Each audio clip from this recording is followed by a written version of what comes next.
বুধ দশমে থাকলে কর্ম ও সাফল্যের ব্যাপারে জাতকের নানা রকম চিন্তা উপস্থিত হয়। বিশেষত বুধ কোনো রকমে অনুগৃহীত না হলে অব্যবস্থিত চিত্ততার জন্য এবং আত্মপ্রত্যয়ের অভাবে ও অপরের দ্বারা পরিচালিত হওয়ার জন্য জাতকের পূর্ণ উন্নতি ও প্রতিষ্ঠায় বিঘ্ন হয়।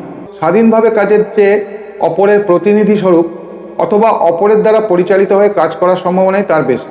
জাতক একটিমাত্র কাজে লেগে থাকতে পারে না এবং ইচ্ছা করেই হোক বা বাধ্য হয়েই হোক একসঙ্গে দু তিন রকম কাজ তাকে করতে হয়।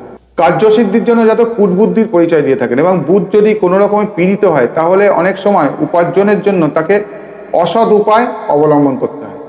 আর এই জাতক বুদ্ধিজীবী অর্থাৎ উকিল, মোক্তার, ব্যারিস্টার, দালাল, ক্রয় বিক্রয় কুশলী ইত্যাদি হতে পারেন, বা এইরূপ জীবিকা দ্বারা তারা অনেক অর্থ উপার্জন করতে পারেন। ওই ব্যক্তি জ্ঞানী ও যশস্বী হয়।